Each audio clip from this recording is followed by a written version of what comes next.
தந்தை மகன் தூயாவின் பேராலே ஆமேன். இயேசுவுக்கே புகழ், இயேசுவுக்கே நன்றி, மரியன்னையே வாழ்க.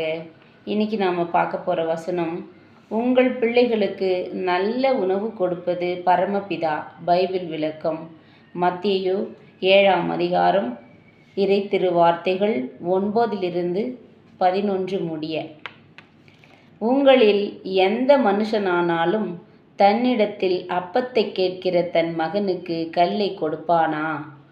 மீனை கேட்டால் அவனுக்கு பாம்பை கொடுப்பானா? ஆகையால் பொல்லாதவர்களாகிய நீங்கள் உங்கள் பிள்ளைகளுக்கு நல்ல ஈவுகளை கொடுக்க அறிந்திருக்கும்போது, பரலோகத்தில் இருக்கிற உங்கள் பிதா தம்மிடத்தில் வேண்டிக் கொள்ளுகிறவர்களுக்கு நன்மையானவைகளை கொடுப்பது அதிக நிச்சயம் அல்லவா? ஆமேன். பாருங்க, பாவம் செஞ்ச நம்ம பிள்ளைகளுக்கு நல்ல உணவு கொடுக்க அறிந்திருக்கும் பொழுது, நம்மளை உண்டாக்கிய தேவன் நம்மை அன்பு செய்கிறபடினால அவரிடத்தில் போய் நம்ம வேண்டிக் கொள்ளும் பொழுது, கண்ணீர் விட்டு கதறி அழுவும் பொழுது, அவர் நமக்கு நன்மையானவைகளை கொடுப்பது அதிக நிச்சயம் அல்லவா?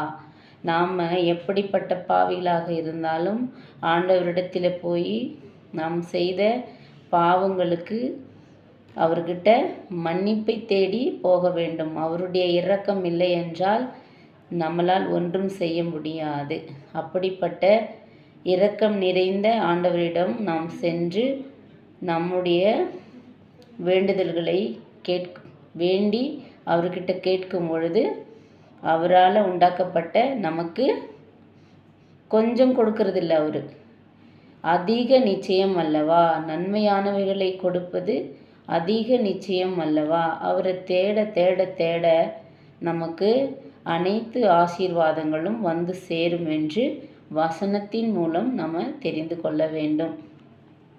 எனவே நாம் ஒவ்வொரு நாளும் பைபிள் வசனங்களை படித்து நல்ல பிள்ளைகளாக வாழ முயலுவோம். ஆமேன். இயேசுவுக்கே புகழ், இயேசுவுக்கே நன்றி, மரியன்னையே வாழ்க.